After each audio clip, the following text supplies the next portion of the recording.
Welcome to Science Headliners. Our discussion today is with Dr. John Rhodes. Please welcome our host from Linda Hall Library, Vice President for Public Programs, Eric Ward. Dr. John Rhodes is an international expert in immunology and vaccine discovery.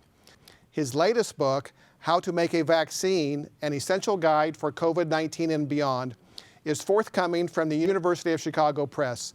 Dr. Rhodes, thank you so much for joining me today, or I guess it's evening where you are. It's a great pleasure to be with you, Eric. And yes, it's 10 p.m., a very peaceful and calm evening in the heart of the countryside in Sussex, England.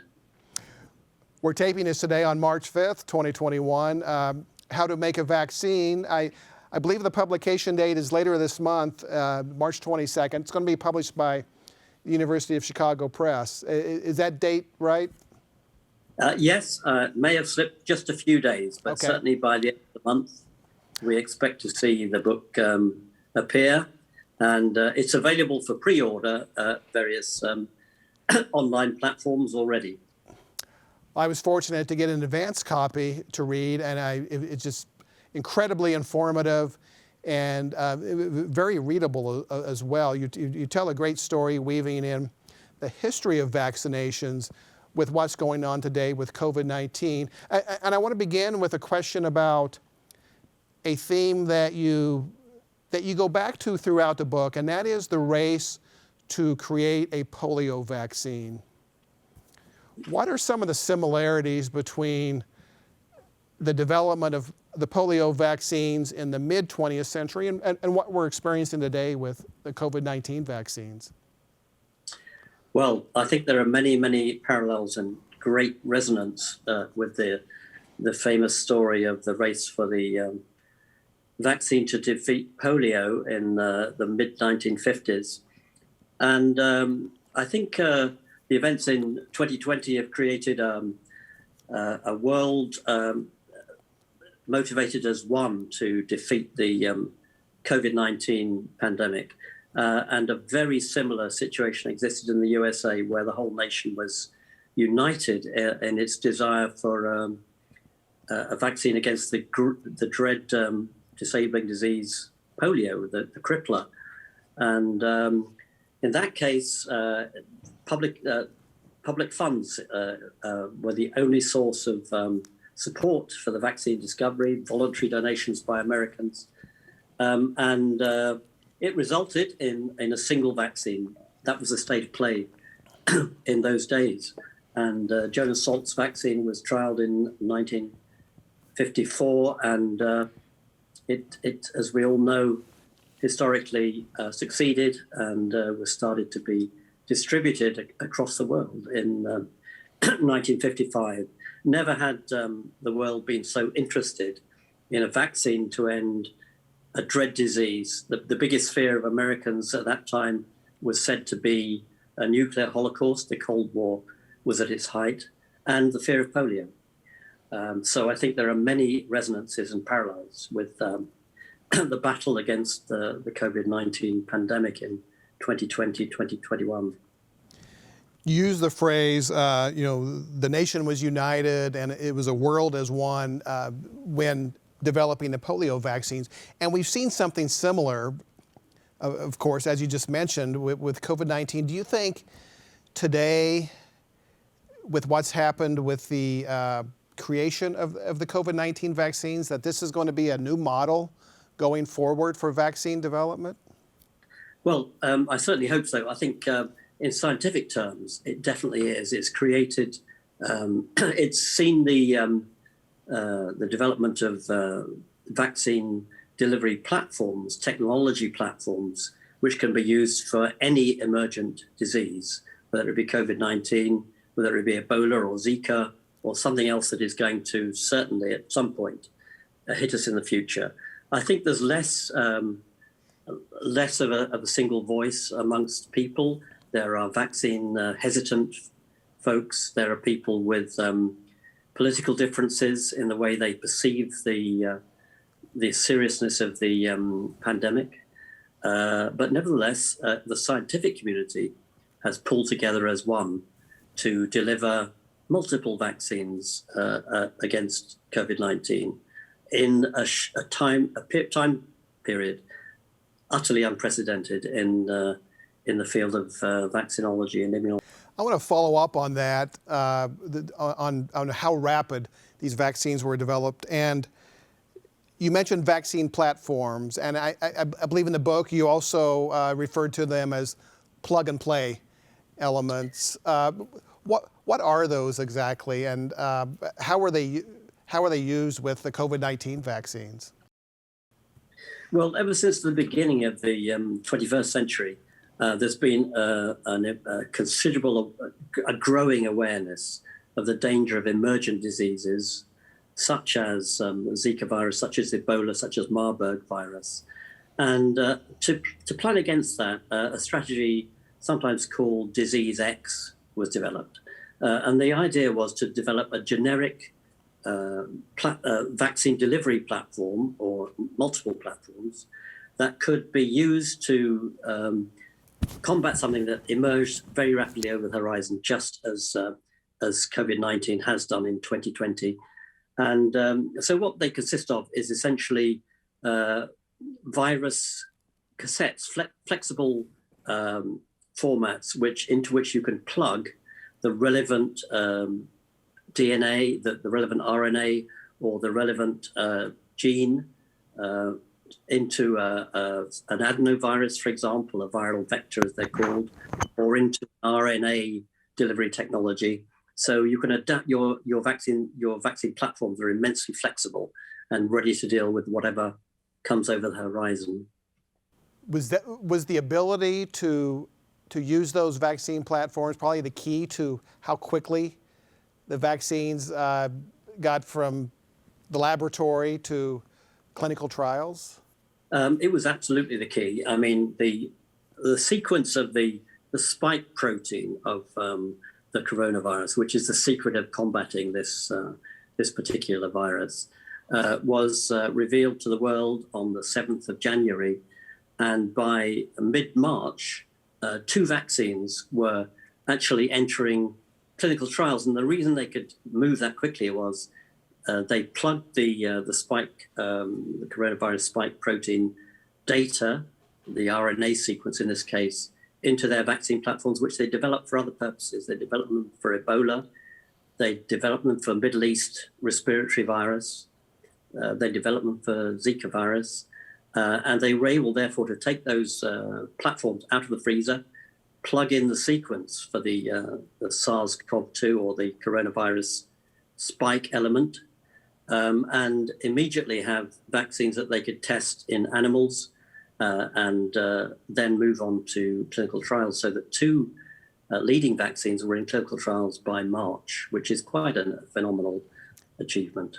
From a layperson's perspective, that just sounds incredible how quickly things developed. I want to ask you about the RNA vaccines. Were you surprised out of all of the vaccines in development? I think you mentioned in the book there were, at the time you wrote, 235 COVID-19 vaccines in development at various stages. Did it surprise you that 2 of the vaccines that emerged as that were eventually approved by a government regulatory agency were developed using RNA technology? Well, it didn't so much surprise me, it delighted me, because RNA vaccines were poised to come of age and come into their own. And all it needed was the impetus of a real need to fast track that new technology, that revolutionary technology. And that is exactly what happened. Moderna, for example, had influenza vaccines. They started trialing them in humans in 2017. So not very long, but they'd got safety data. They knew what they were doing. They had a great deal of experience with their vaccine platform already. It was a heaven-sent opportunity, albeit in the face of a tragic pandemic, to exploit their expertise with a COVID-19 vaccine. The same was true for Pfizer. Well, it was actually BioNTech, a small biotech company from Mainz in Germany, who were developing cancer vaccines, therapeutic vaccines to treat cancers such as melanoma and prostate cancer. The idea is you encode a tumor-associated antigen in the same way as you would maybe a viral antigen, and immunize the body to persuade patients to make an immune response to their tumors. But that platform was equally flexible, and they had the great foresight to plug in the SARS-CoV-2, the COVID-19 element, probably the best small business decision in the history of is biotechnology. And lo and behold, that was the first vaccine to reach that threshold of proving itself to be 95% effective. And that was the first vaccine that was approved for emergency use. Maybe I could just interject a little bit about the BioNTech vaccine. Oh, sure. The inventors of that, they were Turkish first-generation immigrants to Germany, extremely entrepreneurial, extremely well-intentioned people. They wanted to bring new treatments to cancer patients where there was a very severe unmet need in melanoma and prostate cancer.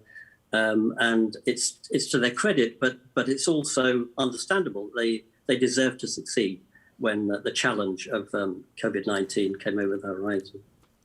Are you optimistic that this same technology being used in COVID-19 vaccines can be used soon in curing other diseases or preventing other diseases? I think it can certainly be used. It can be very quickly adapted to any emergent diseases. These are viruses which come out of the blue, partly because we're exploiting new environments. We're pushing back tropical forests, for example. We encounter new animal viruses. COVID-19 is almost certainly a bat virus transmitted to humans via some sort of intermediate host. And those kinds of infections should be readily compatible by these new technologies. It's much harder with things like HIV, where we're struggling to produce effective vaccines. It's much harder with parasitic diseases like malaria. But certainly with acute viral infections, opportunistic viruses which come out of nowhere, there's a very good chance that these vaccine technologies are just exactly what we need. Here in the U.S., you mentioned Pfizer and Moderna vaccines. They received emergency approval from the FDA. What's the difference between emergency approval and, I don't know what the other term is, a regular approval, maybe? Yeah, full approval, yes. Well, this emergency approval is something that's really come into its own for COVID-19. Normally it takes about 7 years to develop a vaccine. The Ebola epidemic that threatened the world happened in 2013, 2014, and we've only just, in 2018, it took until 2018 to license a vaccine that was highly effective. There's a Merck vaccine against Ebola. It's 85% effective, and it's being used in the Democratic Republic of Congo, for example, today for continuing epidemics of Ebola. So it normally takes many years to fully license a vaccine. Regulators have learned to be flexible. They've learned to adapt to pressing needs and global emergencies. And so they instituted a process of having rolling dialogues with vaccine makers, starting to engage with them very early in the process, not waiting till everything is in place before they did their meticulous assessments. And the FDA and other organizations across the world have also, one of the greatest discoveries of the pandemic is the way that regulators have stepped up and shown that they can act very rapidly and without sacrificing safety, which is paramount, of course. Well, that was going to be my question about safety. I feel confident in the safety of the vaccines. I also have enjoyed, and it's another sign of the times that we live in, I've enjoyed the transparency of the approval process. I watched the committee meetings of the FDA when they met to decide on the emergency use authorization. You know, they were live Zoom meetings, and I was able to sit at my desktop at home and watch those. Do you think this same transparency with other vaccines will continue in the future? I think it will, and I think it's very much the way forward. In the late 20th century, there were a couple of vaccine scares, one about MMR vaccine, another about pertussis vaccine, whooping cough vaccine, and they were precipitated essentially by bad science. They were groundless fears that were sown amongst parents seeking to vaccinate their children and protect their children, and people who were hesitant about vaccination, people who formed consumer groups to make their voices heard. They've partly driven an increasing transparency and a greater dialogue between those who receive vaccines and those who authorize them, and that's really come into its own in 2020 with the transparency that we see today. It's a fine thing, and I'm so glad that it's happened, and I think it will continue. I hope so too. It gave me a great deal of confidence, even though I couldn't have followed along with some of the medical minutia, but just watching it just made me feel better about the safety of the vaccines. Fortunately, we don't have to follow along with those details. They're the professionals to do that, but what they tell us, you know, we must hold them to account, and we do. And I think they've really stepped up their game. I agree. All right, Dr. Rhodes, I want to end the interview with 3 quick questions. Just give me whatever comes to mind initially. All right, question number 1: have you been vaccinated yet? Yes, I have been vaccinated. I was vaccinated 3 weeks ago with the vaccine, so that was quite a thrill for me to get the first mRNA vaccine for human use. Having spent my entire career in immunology research and vaccine discovery and vaccine development, that was a big thrill for me. I feel very privileged to receive it. It's 3 weeks since I received it, and we know that a single dose of Pfizer vaccine and the Moderna vaccine produce a good 70% protection against getting COVID-19 and even greater protection against serious disease. It's a huge thrill and a huge achievement. Congratulations. I'm hoping to get my vaccination soon. All right, question number 2. You worked in your younger days with Dr. Anthony Fauci. Yes, do you have a good Dr. Fauci story that you remember? I really can't tell the one that might spring to mind. Well, when Dr. Fauci at that time, Tony Fauci, they were all those folks at the NIH in those days. The Vietnam War was just coming to an end. They called themselves the Yellow Berets. They were brilliant researchers. They were excused the draft. They weren't really frightened of the draft, but they were the creme de la creme of American biomedical young scientists, and they were endlessly argumentative, endlessly imaginative, and they were very warm and welcoming to me, and I greatly appreciate that. Tony Fauci in particular. Charles DiNarello was another figure who's gone on to great things, and yes, we used it's a tradition. We used to go to Atlantic City. There was no gambling in Atlantic City at that time. And the scientists used to turn up, and that was their kind of one of their annual treats where they could enjoy themselves and relax. And I had a great time with Tony Fauci and his colleagues, and it was very, very memorable. All right, and finally, On a scale from 1 to 10, with 1 being not very likely and 10 being very likely, what are the chances the world will see another COVID-19 like pandemic in the next 5 to 10 years?